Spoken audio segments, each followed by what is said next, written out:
Assalamualaikum warahmatullahi wabarakatuh. Pernahkah kita merasa gelisah karena takut rezeki kita tidak cukup? Pernahkah kita merasa khawatir tentang masa depan, tentang bagaimana kita akan mencukupi kebutuhan hidup kita dan keluarga kita? Hari ini, mari kita renungkan bersama. Allah, Sang Maha Pencipta, sudah menjamin rezeki kita. Dia yang menciptakan kita, tentu sudah menentukan bagian kita. Namun, mengapa hati kita masih gelisah? Mengapa kita masih sering meragukan jaminannya? Allah berfirman dalam Al-Quran, dan tidak ada suatu makhluk melata pun di bumi, melainkan Allah lah yang memberi rezekinya. Quran Surat Hud, ayat 6. Ayat ini menegaskan bahwa setiap makhluk di dunia ini sudah ditetapkan rezekinya oleh Allah. Tidak ada satupun yang luput dari kasih sayangnya. Bahkan burung-burung yang terbang di pagi hari dalam keadaan lapar, mereka kembali ke sarangnya di sore hari dengan perut yang kenyang.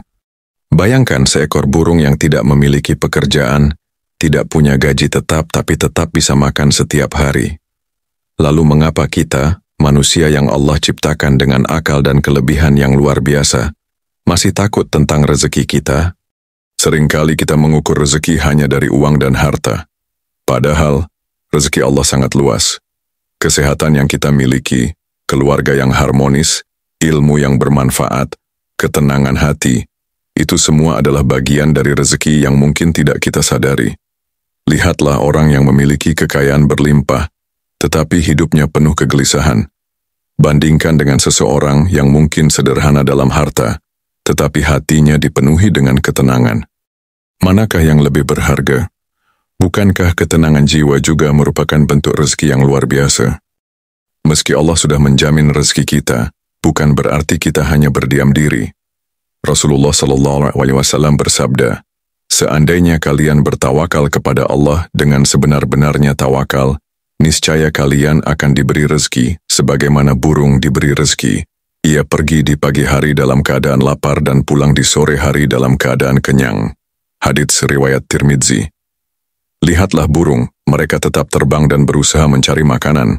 Mereka tidak hanya diam menunggu rezeki datang. Demikian pula kita sebagai manusia harus berikhtiar dengan sebaik-baiknya. Namun setelah berusaha jangan lupa untuk bertawakal. Jangan sampai usaha kita membuat kita lupa bahwa rezeki tetap berasal dari Allah Subhanahu wa Ta'ala. Pernahkah kita merasa bahwa rezeki kita terasa seret? Pernahkah kita merasa bekerja keras, tetapi hasilnya tidak sesuai harapan? Bisa jadi ada sesuatu yang perlu kita perbaiki dalam hidup kita. Rasulullah SAW mengajarkan bahwa dosa dapat menjadi penghalang datangnya rezeki. Maka mari kita muhasabah diri. Sudahkah kita mendekat kepada Allah? Sudahkah kita memperbanyak istighfar? Allah berfirman dalam Al-Quran, maka aku katakan kepada mereka, mohonlah ampun kepada Tuhanmu. Sesungguhnya Dia adalah Maha Pengampun. Niscaya, Dia akan mengirimkan hujan kepadamu dengan lebat dan memperbanyak harta dan anak-anakmu. Quran Surat Nuh, ayat 10-12. Istighfar bukan hanya menghapus dosa, tetapi juga membuka pintu-pintu rezeki. Maka, perbanyaklah istighfar, perbaiki hubungan kita dengan Allah, dan lihatlah bagaimana Allah akan melapangkan jalan kita. Salah satu kunci kelapangan rezeki adalah bersyukur. Allah berjanji, sesungguhnya jika kamu bersyukur pasti kami akan menambah nikmat kepadamu.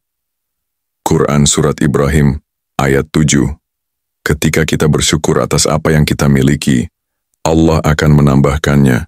Cobalah hitung nikmat yang telah Allah berikan. Kita masih bisa bernafas, kita masih bisa berjalan, kita masih memiliki orang-orang yang mencintai kita. Itulah rezeki yang luar biasa. Dan jangan lupa untuk berbagi. Rasulullah SAW bersabda, sedekah tidak akan mengurangi harta. Hadits riwayat Muslim. Justru dengan bersedekah, Allah akan menggantinya dengan yang lebih baik. Semakin kita memberi, semakin Allah melapangkan rezeki kita. Saudaraku, kita harus memahami bahwa rezeki bukan sekadar pemberian tetapi juga ujian. Ada yang diuji dengan kekayaan. Ada pula yang diuji dengan keterbatasan. Apakah kita tetap bersyukur ketika rezeki melimpah? Apakah kita tetap sabar ketika rezeki terasa sempit? Rezeki bukanlah tanda kemuliaan atau kehinaan seseorang di sisi Allah. Yang menentukan adalah bagaimana kita menyikapinya. Maka, tetaplah bersyukur dalam keadaan lapang dan tetaplah bersabar dalam keadaan sulit. Saudaraku, berhentilah merasa gelisah. Berhentilah mengkhawatirkan sesuatu yang sudah dijamin oleh Allah. Fokuslah pada ikhtiar dan ibadah kita. Jangan biarkan ketakutan tentang rezeki mengalihkan perhatian kita dari keimanan kepadanya. Allah tidak akan membiarkan kita kelaparan. Allah tidak akan menelantarkan kita. Selama kita berusaha, bertawakal, dan terus bersyukur, insya Allah rezeki kita akan selalu cukup. Semoga video ini bisa menjadi pengingat bagi kita semua. Jangan lupa untuk berbagi kebaikan dengan sesama. Wallahu a'lam bishawab.